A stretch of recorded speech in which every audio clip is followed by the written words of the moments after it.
ये आज के हमारे जो काले अंग्रेज नेता हैं, ये कितने टैक्स लेते हैं हमसे। एक उदाहरण से समझिए, आप जहां बैठे हुए हैं, आपके ठीक पीछे एक पेट्रोल पंप है।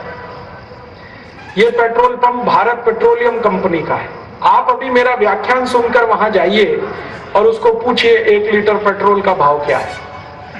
पूछने की शायद जरूरत ना पड़े, आप सभी को मालूम है लगभग 50 रुपए के आसपास होगा, और 1 लीटर डीजल का भाव 38 रुपए के आसपास होगा। पिछले साल मैंने क्या किया, ये जो भारत पेट्रोलियम नाम का पेट्रोल पंप आपके ग्राउंड के पीछे है, इस कंपनी के सबसे बड़े अधिकारी को, जिसको चीफ एग्जीक्यूटिव ऑफिसर कहते हैं, मैंने एक पत्र लिखा। और उस पत्र में मैंने उसको एक प्रश्न किया कि भारत पेट्रोलियम नाम की कंपनी में 1 लीटर पेट्रोल कितने रुपए में बनता है और इस पर कितने रुपए टैक्स लगता है। तो मेरे पत्र का उसने जवाब दिया कि मैं आपको ये जानकारी नहीं दे सकता। मैंने पूछा क्यों नहीं दे सकते? तो कहते हैं ये बहुत सेंसिटिव है, संवेदनशील जानकारी है। तो मैंने कहा इसमें संवेदनशीलता क्या है? मैं भारत का नागरिक हूं और जानना चाहता हूं कि 1 लीटर पेट्रोल कितने रुपए में बनता है और कितना रुपए उस पर टैक्स लगता है। इसमें आप क्यों मुझसे छुपाना चाहते हैं जानकारी को? कहने लगे ये जानकारी इतनी खतरनाक है कि गांव-गांव वालों को पता चल गई तो ये सरकार नहीं चल पाएगी इस देश में।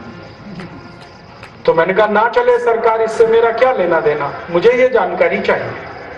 तो पहले उसने मना कर दिया। फिर मैंने उससे कहा कि आपको मालूम है भारत में एक कानून बना है जिसका नाम है राइट टू इंफॉर्मेशन एक्ट। अगर मैंने इस कानून का पालन किया तो आपकी नौकरी चली जाएगी, और मैं नहीं चाहता कि आपके बीवी बच्चे भूखे मरे, इसलिए अब चुपचाप ये जानकारी दे दीजिए। क्योंकि आप अगर मना करेंगे ये जानकारी के लिए और मैं हाई कोर्ट में चला गया, सुप्रीम कोर्ट में चला गया, तो कोर्ट आपको मजबूर कर देगा वो जानकारी देने के लिए, इसलिए अब आप इसको छुपा नहीं सकते, दे दीजिए चुपचाप। तब उसने जानकारी दिया और उसने बताया कि 1 लीटर पेट्रोल हमारे भारत पेट्रोलियम कंपनी में 8 रुपए में बनता है।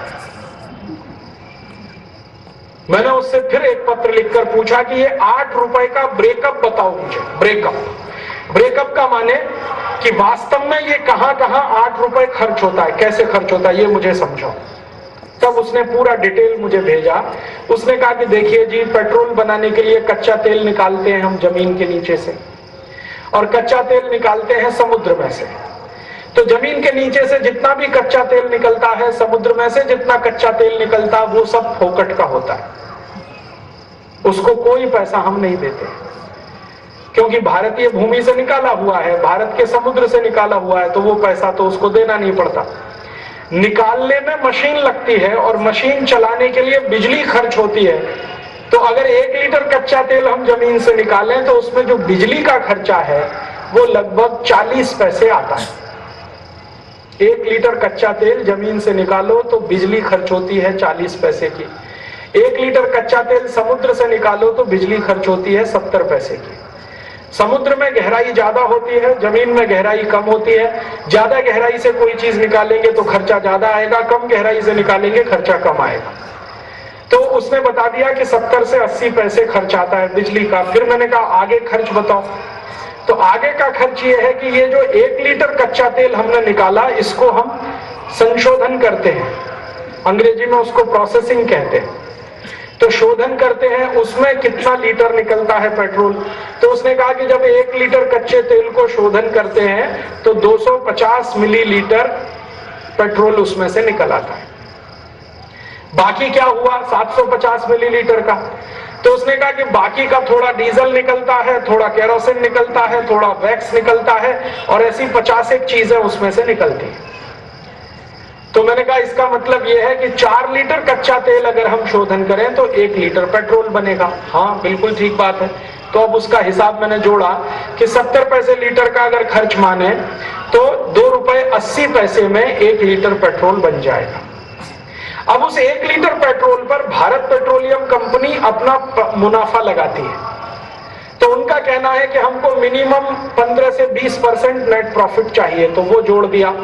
फिर वो कहते हैं हमारे ओवरहेड एक्सपेंसेस इसमें चाहिए, वो भी मैंने जोड़ दिए। फिर वो कहते हैं कि 1 लीटर पेट्रोल को हम जहां बनाते हैं और गांव-गांव में ट्रांसपोर्ट करते हैं उसमें 1 रुपए खर्च आता है, वो भी जोड़ दिया। तो कुल सारा जोड़ करने के बाद खर्च आता है 8 रुपए लीटर। अर्थात भारत की सबसे बड़ी पेट्रोल बनाने वाली कंपनी भारत पेट्रोलियम में 1 लीटर पेट्रोल बनाने का खर्चा है 8 रुपया। तब मैंने उस चीफ एग्जीक्यूटिव ऑफिसर को पूछा कि भाई अब मुझे ये समझाओ कि ये 8 रुपए लीटर में जो पेट्रोल बना वो 50 रुपए लीटर क्यों बिकता है? तो उसने कहा साहब ये बात आप वित्त मंत्री से पूछिए। मैंने पूछा क्यों? तो उसने कहा कि वित्त मंत्रालय इस 8 रुपए लीटर के पेट्रोल पर 42 रुपए लीटर का टैक्स लगाता है। 8 रुपए लीटर के पेट्रोल पर 42 रुपए लीटर का टैक्स तो कितने प्रतिशत हुआ? हिसाब से जोड़ो जरा। 8 रुपए लीटर के पेट्रोल पर अगर 8 रुपए टैक्स लगाया जाए तो भाव हो जाएगा 16 रुपए लीटर, तो टैक्स हो गया 100%। 8 रुपए लीटर के पेट्रोल को अगर 24 रुपए लीटर बेचा जाए तो टैक्स हो गया 200%। 8 रुपए लीटर के पेट्रोल को अगर 32 रुपए लीटर बेचा जाए तो टैक्स हो गया 300%। 8 रुपए लीटर के पेट्रोल को 40 रुपए लीटर बेचा जाए तो टैक्स हो गया 400%। और 8 रुपए लीटर के पेट्रोल को 48 रुपए लीटर बेचा जाए तो टैक्स हो गया 500%। अर्थात जब आप इस भारत पेट्रोलियम के पंप में जाकर 1 लीटर पेट्रोल खरीदते हैं तो 42 रुपए आप टैक्स के रूप में सरकार को देते हैं, और वो टैक्स होता है 500%।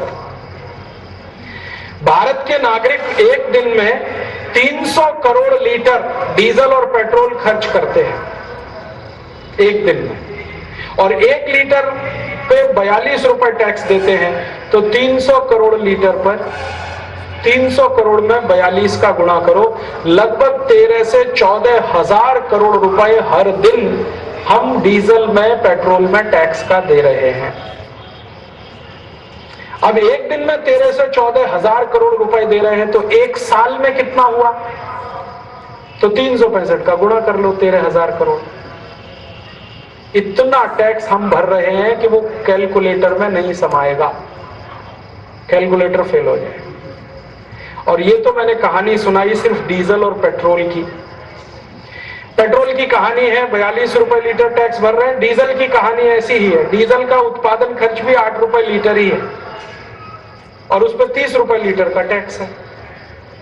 और ये जो केरोसिन ऑयल होता है, मिट्टी का तेल जिसको आप कहते हैं, इसका कहानी भी यही है, 8 रुपए लीटर में यही बनता है। और अगर वो 15 रुपए लीटर बिक रहा है तो उस पर 100% के आसपास टैक्स है। तो डीजल, पेट्रोल, केरोसिन और एलपीजी गैस जो आप इस्तेमाल करते हैं, सिलेंडर रसोई गैस का, उसका भी यही कहानी है।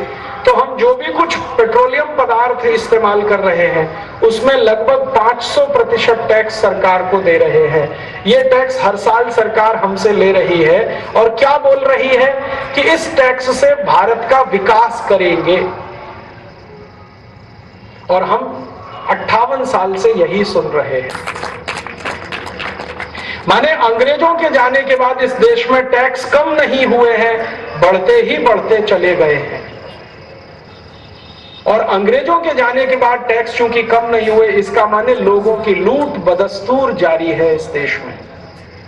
बस अंतर इतना है कि पहले गोरे अंग्रेजों ने इस देश को लूटा टैक्स लगाकर, अब काले अंग्रेज इस देश को लूट रहे हैं टैक्स लगाकर। ये काले अंग्रेज कौन है? मनमोहन सिंह। ये काले अंग्रेज कौन है? पी चिदंबरम। ये काले अंग्रेज कौन है? नवीन पटनायक। ये काले अंग्रेज कौन है? ये जितने भी नेताओं के नाम आप गिन सकते हैं अपनी उंगलियों पर, जिनको आप जानते हैं, ये सब काले अंग्रेज हैं। और मुझे ये बड़े दुख और दुर्भाग्य से कहना पड़ रहा है कि अंग्रेजों की आत्मा ही इनमें उतर गई है।